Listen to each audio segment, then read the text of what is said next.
Chapter 10 doctor ने कहा, सज्जनों, अक्सर यह प्रयास किया गया है कि गुब्बारे से गिट्टी या गैस को खोए बिना इच्छानुसार ऊपर और नीचे चढ़ा जाए।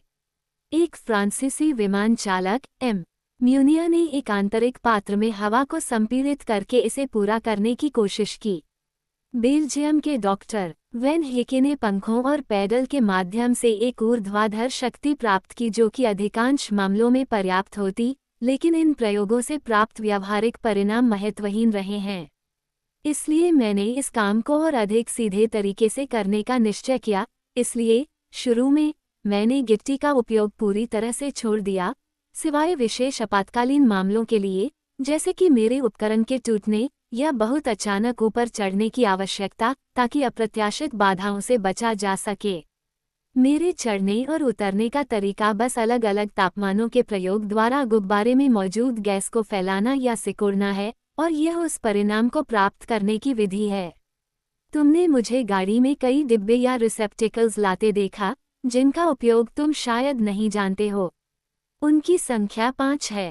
पहले में लगभग 25 गैलन पानी होता है, जिसमें मैं सल्फ्यूरिक एसिड की कुछ बूंदें मिलाता हूँ, ताकि बिजली के कंडक्टर के रूप में इसकी क्षमता बढ़ जाए, और फिर मैं इसे एक शक्तिशाली बंजीन बैटरी के माध्यम से विघटित करता हूँ।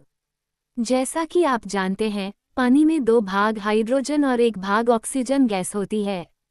बाद वाला बैटरी की क्रिया के माध्यम से अपने सकारात्मक ध्रुव से दूसरे रिसेप्टेकल में जाता है।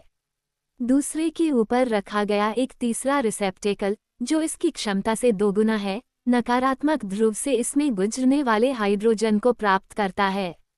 स्टॉपकॉक, जिनमें से एक का छिद्र दूसरे से दोगुना बड़ा होता है, इन रिसेप्टेकल्स और चौथे रिसेप्टेकल्स के बीच संचार करते हैं, जिसे मिश्रण जलाशय कहा जाता है, क्योंकि इसमें पानी के अपघटन से प्राप्त 2 गैसें वास्तव में आपस में मिल जाती हैं। इस चौथे टैंक की क्षमता लगभग 41 क्यूबिक फीट है। इस टैंक के ऊपरी भाग में एक प्लेटिनम ट्यूब है जिसमें स्टॉपकॉक लगा हुआ है। सज्जनों, अब आप आसानी से समझ गए होंगे कि मैंने आपको जो उपकरण बताया है, वह वास्तव में ऑक्सीजन और हाइड्रोजन के लिए एक गैस सिलेंडर और ब्लो पाइप है, जिसकी गर्मी भट्टी की आग से भी अधिक है। इतना तय करने के बाद मैं अपने उपकरण के दूसरे हिस्से की ओर बढ़ता हूँ। मेरे गुब्बारे के सबसे निचले हिस्से से, जो वायुरोधी रूप से बंद है, थोड़ी दूरी पर 2 ट्यूबें निकलती हैं। एक हाइड्रोजन गैस की ऊपरी परतों के बीच से शुरू होती है, दूसरी निचली परतों के बीच से। इन 2 पाइपों को इंडिया रबर के मजबूत जोड़ों के साथ अंतराल पर प्रदान किया गया है, जो उन्हें गुब्बारे के दोलन के साथ सामंजस्य में चलने में सक्षम बनाता है। दोनों कार तक दौड़ते हैं और एक बेलनाकार लोहे के पात्र में खो जाते हैं, जिसे ऊष्मा टैंक कहा जाता है। यह एक ही धातु की 2 मजबूत प्लेटों द्वारा अपने दोनों सिरों पर बंद होता है। गुब्बारे के निचले हिस्से से निकलने वाली पाइप निचली प्लेट के माध्यम से इस बेलनाकार पात्र में जाती है। ये बाद में प्रवेश करती है और फिर एक कुंडलाकार या पेंच के आकार का सर्पिल का रूप ले लेती है, जिसके छल्ले एक दूसरे के ऊपर उठते हुए टैंक की लगभग पूरी ऊंचाई पर कब्जा कर लेते हैं। इससे फिर से निकलने से पहले ये सर्पिल एक अवतल आधार वाले छोटे शंकु में चला जाता है, जो गोलाकार टोपी के आकार में नीचे की ओर मुड़ा हुआ होता है। इस शंकु के शीर्ष से ही दूसरी पाइप निकलती है, और जैसा कि मैंने कहा, ये गुब्बारे के ऊपरी तल तक जाती है। छोटे शंकु की गोलाकार टोपी प्लेटिनम की है, ताकि सिलेंडर और फूंक पाइप की क्रिया से पिघल न जाए, क्योंकि बाद वाले को कुंडलाकार सर्पिल के बीच में लोहे की टंकी के तल पर रखा जाता है, और उनकी लौ का छोर प्रश्नगत टोपी को थोड़ा सा स्पर्श करेगा। आप सभी जानते हैं, सज्जनों, अपार्टमेंट को गर्म करने के लिए कैलोरीफेर क्या होता है। आप जानते हैं कि यह कैसे काम करता है। अपार्टमेंट की हवा को इसके पाइपों से गुजरने के लिए मजबूर किया जाता है, और फिर इसे बढ़े हुए तापमान के साथ छोड़ा जाता है। खैर, मैंने अभी जो आपको बताया है वो कैलोरीफेर से ज़्यादा या कम कुछ नहीं है। वास्तव में ऐसा क्या होता है? सिलेंडर के जलने के बाद सर्पिल और अवतल शंकु में हाइड्रोजन गर्म हो जाता है और तेजी से पाइप के माध्यम से ऊपर चढ़ता है, जो गुब्बारे के ऊपरी हिस्से की ओर जाता है। नीचे एक वैक्यूम बनाया जाता है और यह निचले हिस्सों में गैस को आकर्षित करता है। ये बदले में गर्म हो जाता है, और लगातार प्रतिस्थापित होता रहता है। इस प्रकार पाइप और सर्पिल में गैस का एक बहुत तेज प्रवाह स्थापित होता है, जो गुब्बारे से निकलता है और फिर उसमें वापस आता है और लगातार गर्म होता रहता है। अब प्रत्येक डिग्री ऊष्मा लागू होने पर केस अपने आयतन का 1/480 भाग बढ़ा देते हैं। यदि फिर मैं तापमान को 18 डिग्री बढ़ा देता हूँ, तो गुब्बारे का हाइड्रोजन 18/480 या 1614 क्यूबिक फीट फैल जाएगा और इसलिए 1614 और क्यूबिक फीट हवा को विस्थापित कर देगा, जिससे इसकी आरोही शक्ति 160 पाउंड बढ़ जाएगी। ये गिट्टी के उस वजन को बाहर फेंकने के बराबर है। यदि मैं तापमान को 180 डिग्री बढ़ा देता हूँ, तो गैस 180/480 फैल जाएगी और 16,740 क्यूबिक फीट अधिक विस्थापित हो जाएगी और इसकी आरोही शक्ति 1,600 पाउंड बढ़ जाएगी। इस प्रकार आप देखते हैं सज्जनों कि मैं आसानी से संतुलन के बहुत महत्वपूर्ण परिवर्तन कर सकता हूँ।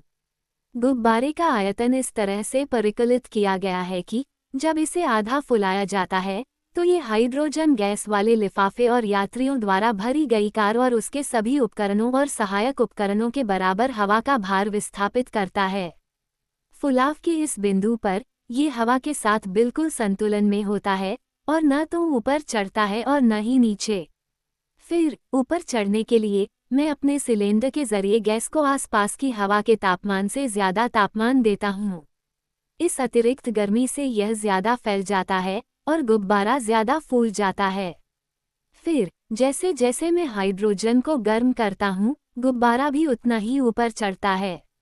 निस्संदेह सिलेंडर की गर्मी को कम करके और तापमान को कम करके नीचे उतरना होता है। चढ़ाई आमतौर पर उतरने से ज्यादा तेज होगी, लेकिन यह एक सौभाग्यपूर्ण परिस्थिति है, क्योंकि मेरे लिए तेजी से नीचे उतरना कोई महत्व नहीं रखता, जबकि दूसरी ओर बहुत तेजी से चढ़ने से मैं बाधाओं से बच सकता हूँ। असली खतरा नीचे छिपा है, ऊपर नहीं। इसके अलावा जैसा कि मैंने कहा है, मेरे पास एक निश्चित मात्रा में गिट्टी है, जो मुझे ज़रूरत पड़ने पर और भी तेजी से ऊपर चढ़ने में सक्षम बनाएगी। गुब्बारे के शीर्ष पर मेरा वाल्व एक सुरक्षा वाल्व से ज़्यादा या कम कुछ नहीं है। गुब्बारा हमेशा हाइड्रोजन की एक ही मात्रा को बनाए रखता है और इस बंद गैस के बीच में मैं जो तापमान में बदलाव पैदा करता हूँ, वो अपने आप में इन सभी आरोही और अवरोही गतिविधियों के लिए पर्याप्त है।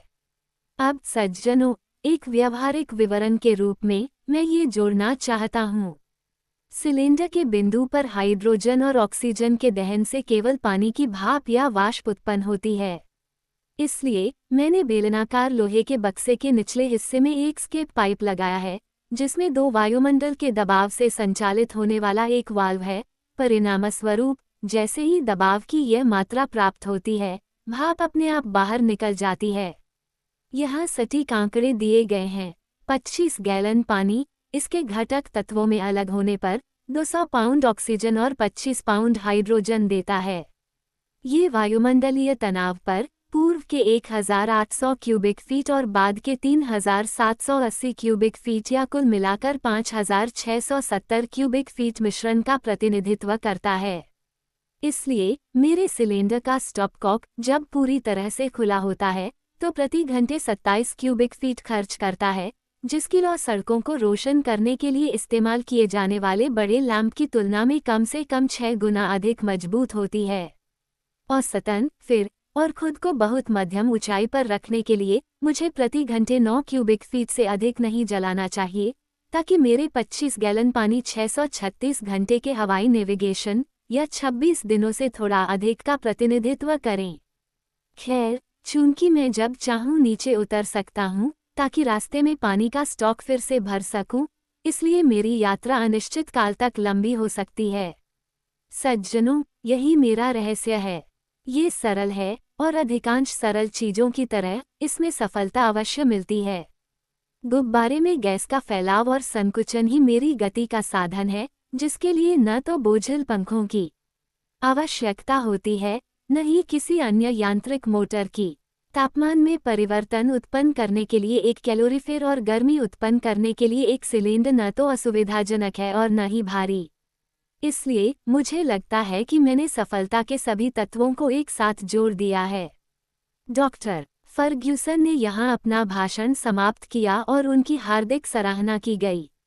इस पर कोई आपत्ति नहीं थी, सब कुछ पहले से ही तय था और पहले से ही तय था। हालांकि कप्तान ने कहा, ये चीज़ खतरनाक साबित हो सकती है। डॉक्टर ने जवाब दिया, इससे क्या फर्क पड़ता है, बशर्ते कि यह व्यावहारिक हो।